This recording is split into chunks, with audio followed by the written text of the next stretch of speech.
पोषण को बाधित करने के लिए देश की घरेलू आतंकवाद निरोधक व्यवस्था का पहली बार उपयोग करते हुए एक ब्रिटिश सिख व्यवसायी और उसके साथ जुड़े एक समूह के खिलाफ प्रतिबंधों की घोषणा की है। ब्रिटेन के वित्त विभाग ने कहा कि पंजाब वॉरियर्स खेल निवेश फर्म से जुड़े गुरप्रीत सिंह रेहल की संपत्ति जब्त की जा सकती है और उन्हें निदेशक पद से अयोग्य घोषित किया जा सकता है, क्योंकि उस पर भारत में आतंक फैलाने वाले संगठनों से जुड़े होने का संदेह है। इसके साथ ही उसने उसी आतंकवादी समूह को बढ़ावा देने और समर्थन देने के लिए बब्बर अकाली लहर के खिलाफ संपत्ति जब्त करने की भी घोषणा की।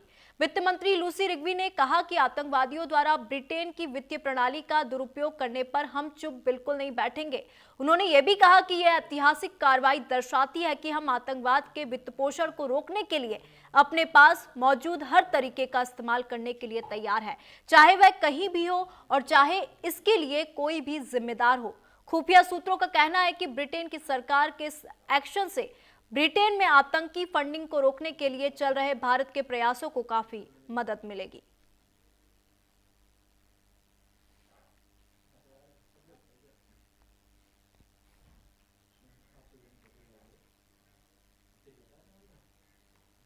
तो वहीं हिमाचल प्रदेश के पनवटा साहिब के सूरजपुर में जाने माने रेसलर ग्रेट खली की जमीन को लेकर बड़ा विवाद खड़ा हो चुका है। शुक्रवार को सूरजपुर की कुछ महिलाएं द ग्रेट खली के साथ नाहन पहुंची और उपायुक्त सिरमौर प्रियंका वर्मा से मुलाकात की। उन्होंने जमीन पर अवैध कब्जा करने की कोशिश के आरोप लगाते हुए पूरी शिकायत उपायुक्त को सौंपी।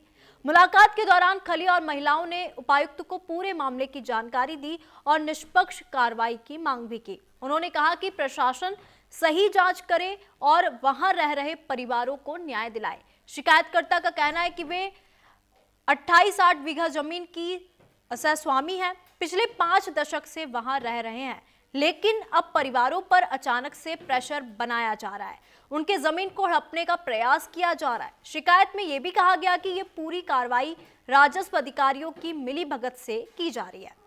तहसीलदार ने कहा कि हैरानी की बात है कि इस कार्य के दौरान इनके साथ पंजाब के लोग मौके पर मौजूद रहे। तहसीलदार ने कहा कि बेबुनियाद आरोप लगाने से बेहतर रहता है कि द ग्रेट खली अपनी भूमि की निशानदेही ही करवा लेते या सिविल कोर्ट में स्टे के प्रति लेकर आते। इससे दूध का दूध और पानी का पानी हो जाएगा। इस तरह दबाव बनाना और बेबुनियाद है।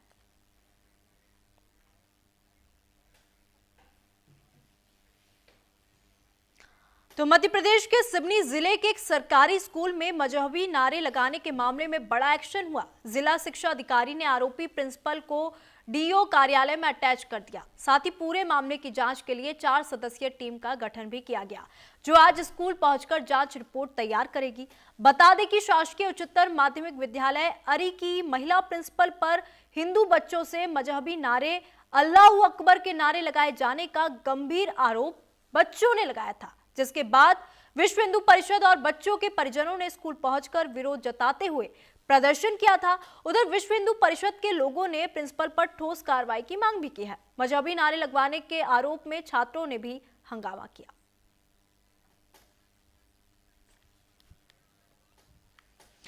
तो गाजियाबाद के मोदी नगर में सराफा व्यापारी की हत्या ने पूरे इलाके को हिलाकर रख दिया। अब इस सनसनीखेज वारदात का मुख्य आरोपी जो खुलासे कर रहा है वह सुनकर आपके भी रोंगटे खड़े हो जाएंगे। पुलिस रिमांड में आरोपी अंकित गुप्ता ने कबूल किया कि वह लूट करने निकला था, लेकिन हालात ऐसे बन गए कि उसे महज 12 सेकंड में ताबड़तोड़ 10 बार हमला करना पड़ा। उसने यह भी बताया कि पहले मिर्च पाउडर फेंका, फिर चापड़ से पहला हमला किया और जैसे ही खून देखा वह आपा खो बैठा। पुलिस पूछताछ में उसने स्वीकार किया कि वारदात से पहले वह यूट्यूब पर लूट की वीडियो और क्राइम शोज देखकर खुद को तैयार कर रहा था। यानी अपराध करने का गुरु सोशल मीडिया और टीवी के वो कंटेंट बन गए जिन्हें देखकर उसने ये पूरी वारदात की प्लानिंग की। 62 साल के ज्वेलर गिरधारी लाल गोयल की निर्मम हत्या के बाद अब कई बड़े सवाल खड़े हो रहे हैं। क्या अपराधियों के लिए इंटरनेट एक नया हथियार बनता जा रहा है? आज सुबह यहाँ जो मार्केट है वहाँ पे सुबह 9 बजे के आसपास एक व्यापारी पे हमला हुआ है और उस हमले में लोगों की मृत्यु हुई है। तो यहाँ सारे अधिकारी मौजूद हैं, हम लोग अपनी कार्रवाई कर रहे हैं और इसमें बहुत शीघ्र ही सकारात्मक परिणाम है। अभी उसके बारे में छानबीन चल रही है। तो हत्या किस चीज़ से की गई है, गोली से या किसी? अभी तक जो प्रथम दृष्टया जो लग रहा है उनके ऊपर साइज वुंड दिखाई पड़े हैं, तो किसी धारदार हथियार से अटैक की बात समझ में आ रही है। देखिए आज सुबह यहाँ जो मेरी योजना लूट की थी, हत्या की नहीं। जब मैं शोरूम में घुसा, मैंने पहला वार किया, खून निकलने लगा। फिर मैं अपने आप को रोक नहीं पाया और ताबड़तोड़ 10 से ज़्यादा वार करे, इससे व्यापारी की हत्या हो गई। अंकित गुप्ता MBA पास था, अच्छी नौकरी कर रहा था, लेकिन एक दोस्त के कहने पर ट्रेडिंग ऐप में उसने इन्वेस्टमेंट करनी शुरू करी। शुरू में तो अच्छा मुनाफा मिला, लेकिन अगले 10 दिन के अंदर ही अंकित गुप्ता लगभग 50 लाख रुपए के कर्ज के अंदर आ गया। अंकित ने यह भी बताया कि 2 महीने से वह इसकी प्लानिंग कर रहा था। यूट्यूब पे कई बार लूट के उसने काफ़ी वीडियो भी देखे थे। लूट से पहले उसने ब्लिंकिट ऐप के जरिए मिर्ची स्प्रे और एक धारदार चाकू भी मंगवाया था। अंकित पकड़ा नहीं जाता क्योंकि अंकित ने अपने हाथ पर टेप लगा रखी थी जिससे उसके फिंगरप्रिंट्स ना आए। अब देखना है अंकित गुप्ता आने वाले समय में और क्या नए राज खोलता है। न्यूज़ इंडिया के लिए मोदी नगर से कपिल मेहरा की रिपोर्ट। मेरी योजना लूट की थी, हत्या की नहीं। जब मैं शोरूम में घुसा,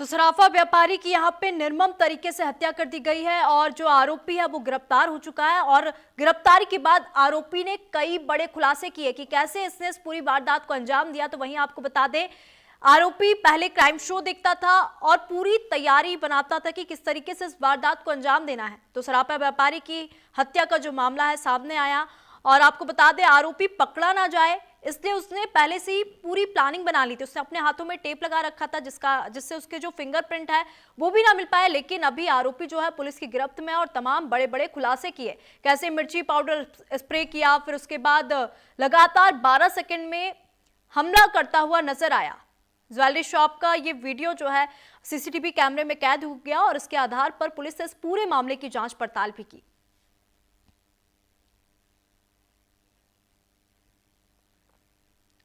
तो सराफा व्यापारी की हत्या का ये जो पूरा मामला है सामने आया। गिरधारी लाल की निर्मम तरीके से हत्या कर दी गई, आरोपी ने बड़े बड़े खुलासे किए।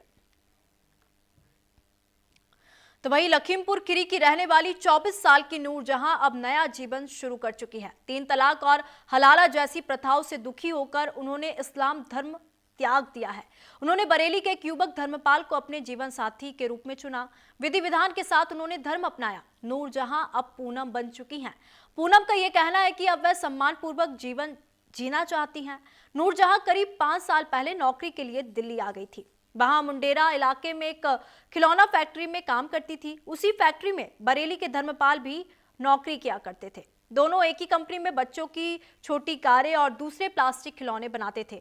धीरे धीरे बातचीत बढ़ी और दोनों की दोस्ती गहरी होती चली गई। फैक्ट्री के पास ही किराए के कमरे में रहते हुए वे एक दूसरे को और बेहतर तरीके से समझने लगे। इसी दौरान नूरजहां के जीवन में कई मुश्किलें भी आई जिनके बारे में धर्मपाल को पता चला। नूरजहां कहती है कि एक दूसरे को समझने के बाद उनकी दोस्ती प्यार में बदल गई। करीब 5 साल से जान पहचान होने के बाद दोनों ने लगभग 7-8 महीने तक दिल्ली में लिव इन रिलेशनशिप में रहकर एक दूसरे को समझा, जाना, परखा। उन्होंने अपनी मर्जी से ये रिश्ता आगे बढ़ाने का फैसला किया। नूरजहां ने बताया कि 3 बार तलाक, हलाला और कुछ दूसरी प्रथाओं के कारण से वह मानसिक रूप से बहुत परेशान थी।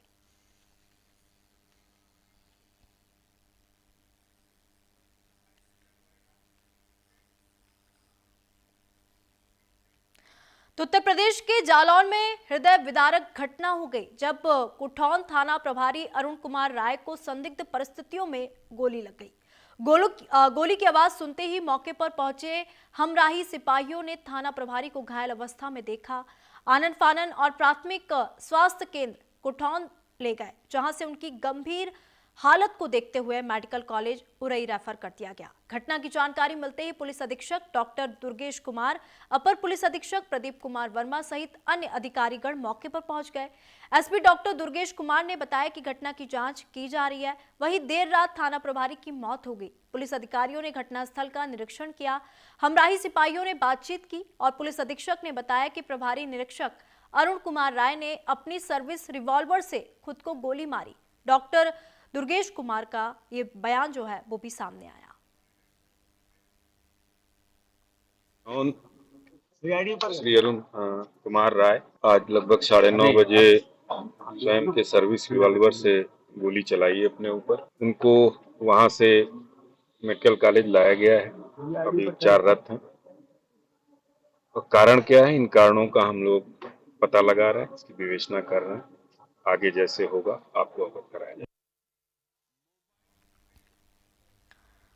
तो मध्य प्रदेश के विश्व प्रसिद्ध खजुराहो के भव्य मंदिरों के बीच एक ऐसा दिव्य धाम भी छिपा है जो सदियों से आस्था और रहस्य का अद्भुत संगम माना जाता है।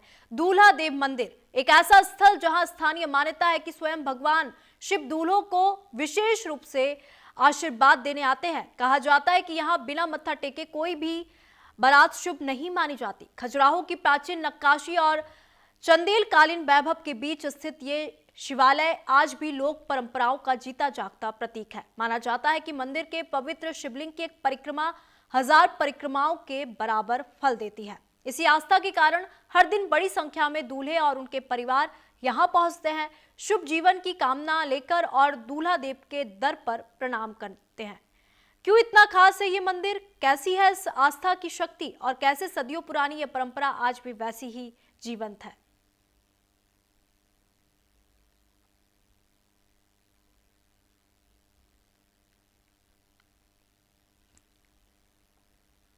मंदिर सनातन धर्म और हिंदू धर्म के अनुसार सबसे अच्छा मंदिर यहाँ का माना गया है, क्योंकि एक ही शिवलिंग के ऊपर 1101 शिवलिंग यानी कि 1101 शिवलिंगों का निर्माण किया गया है और उसका नाम रखा गया दूल्हा देव।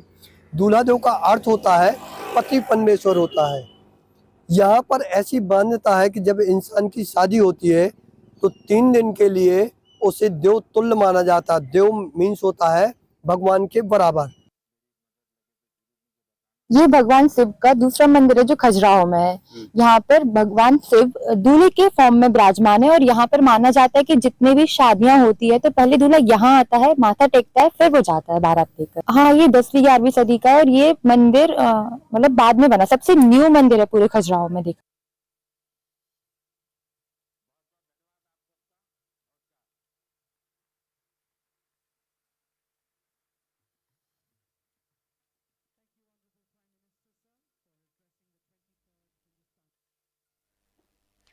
तो मध्य प्रदेश के खजुराहो का एक ऐसा मंदिर जो कि काफी रहस्यमयी है, जिसका नाम है दूल्हा देव मंदिर। ऐसा माना जाता है कि इस मंदिर में जो भी दूल्हा अपनी बारात लेकर जाता है उससे पहले यहाँ पे मत्था टेकने जरूर आता है। तो खजुराहो का एक ऐसा मंदिर है जो कि दूल्हा देव मंदिर के नाम से प्रसिद्ध है और ऐसा कहा जाता था, ऐसा माना जाता था कि पहले के टाइम में जब अगर किसी की शादी नहीं होती थी वो भी यहाँ पर आते थे और दूल्हा मांगने आती थी दुल्हन।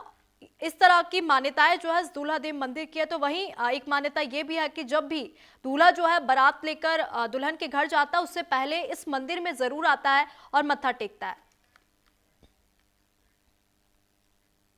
तो उत्तर प्रदेश के मेरठ से पुलिस का अमानवीय चेहरा निकलकर सामने आया है, जहां रात के अंधेरे में सिपाही और होमगार्ड एक अज्ञात शव को दूसरे थाना क्षेत्र में फेंक गए।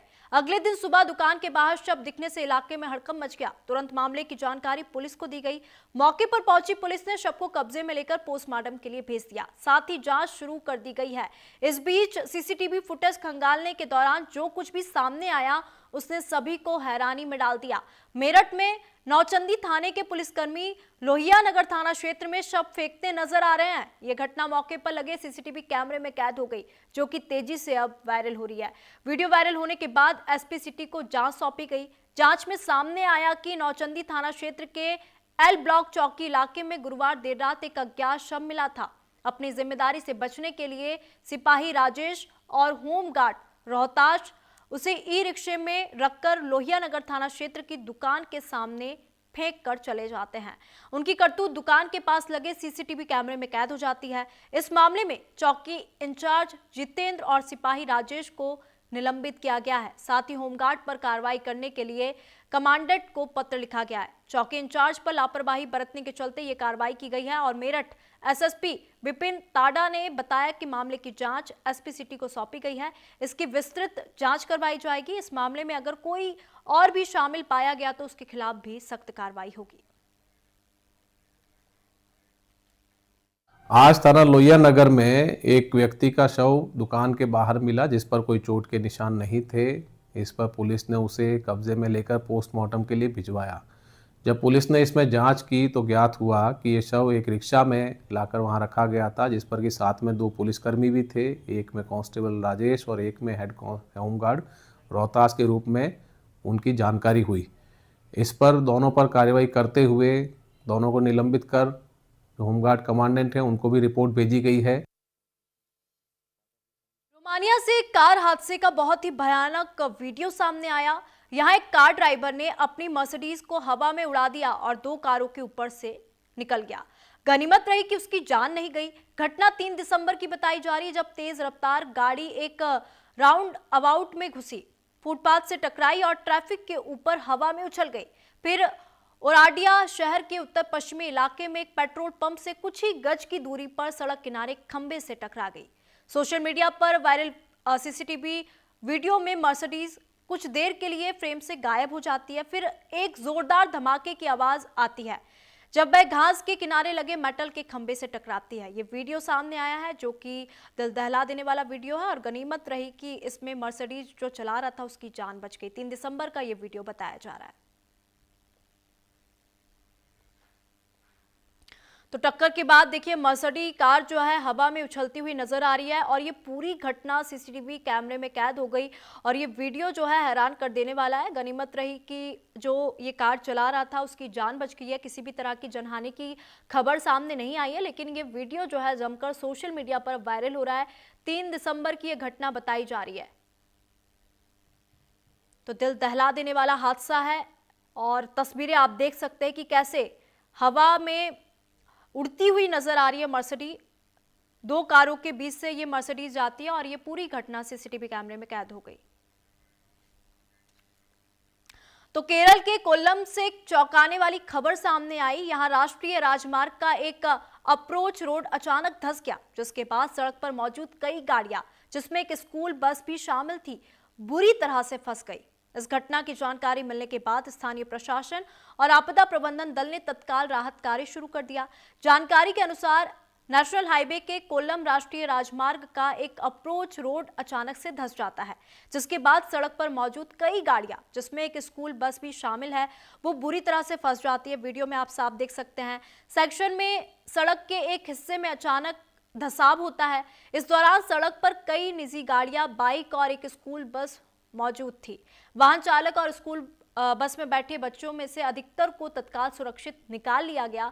बच्चों को किसी भी प्रकार की कोई गंभीर चोट नहीं आई, लेकिन यह घटना उनके माता पिता और स्थानीय लोगों के बीच गंभीर चिंता बन चुकी है। स्थानीय लोगों का यह कहना है कि यह घटना प्रशासन की नजरअंदाज और भ्रष्टाचार के कारण हुई है। कई लोग आरोप भी लगा रहे हैं कि सड़क के रखरखाव में भ्रष्टाचार और अनियमितताएं लगातार बढ़ती जा रही है, जिससे इस तरह के हादसों की संभावना बढ़ गई है।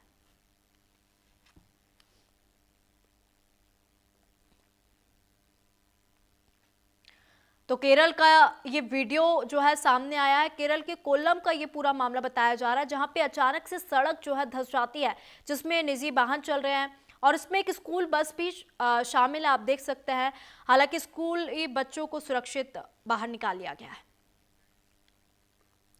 तो कांग्रेस संसदीय दल की अध्यक्ष सोनिया गांधी ने केंद्र सरकार और उससे जुड़ी विचारधारा पर बड़ा हमला बोला। सोनिया ने कहा कि जिस सोच ने कभी महात्मा गांधी की हत्या का माहौल बनाया था, वही आज सत्ता प्रतिष्ठानों तक पहुंच चुकी है।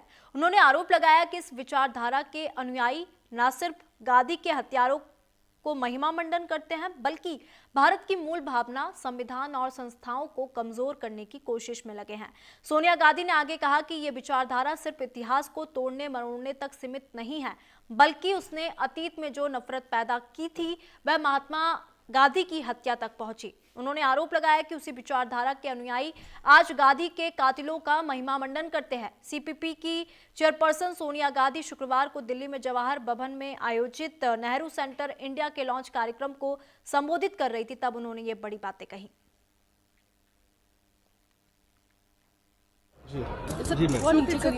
अरे मैम वो देखो ना, मोबाइल देखो ना कहाँ जा रहे हैं। Ongoing analysis of his contributions. What is not acceptable is the systematic attempt being made to denigrate, distort, demean, and defame him. The sole objective of this is to not only diminish him as a personality, his universally recognized role in India's independence struggle and his early decades as a leader of an independent nation challenged by unprecedented problems. But it is also to demolish his multifaceted legacy in a crude and self-serving attempt to rewrite history.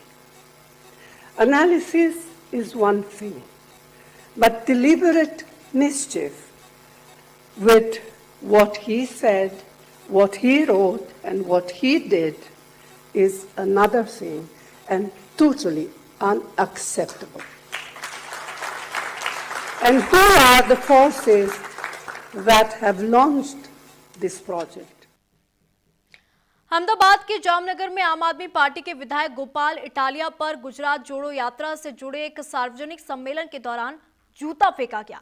यह घटना तब हुई जब Italia भीड़ को संबोधित कर रहे थे। बताया गया कि सम्मेलन में स्टेज के पास बैठा एक आदमी अचानक खड़ा हुआ और उसने एक जूता फेंक दिया। लोगों ने जूता फेंकने वाले आदमी को पकड़कर उसकी पिटाई कर दी। वहीं खड़ी पुलिस ने तुरंत हमला करने वाले युवक को हिरासत में ले लिया और हालात को काबू करने में जुट गई। इस घटना की तुरंत बाद इटालिया मंच से ही ये आरोप लगाते सुनाई दिए कि ये सब पुलिस की मिलीभगत से कराया जा रहा है। लेकिन अब मामला और उलझ गया है, क्योंकि सोशल मीडिया पर छत्रपाल जडेजा की तस्वीरें वायरल हो रही है, जिनमें वह जामजोधपुर से आम आदमी पार्टी विधायक हेमंत खाबा के साथ दिखाई दे रहा है। ऐसे में बड़ा सवाल ये खड़ा हो रहा है कि अगर आरोपी खुद आम आदमी पार्टी के नेताओं के साथ नजर आता है तो आखिर ये मामला किसके इशारे पर था? क्या ये वाकई पुलिस का खेल था या फिर इसके पीछे कोई राजनीतिक सियासत छिपी है?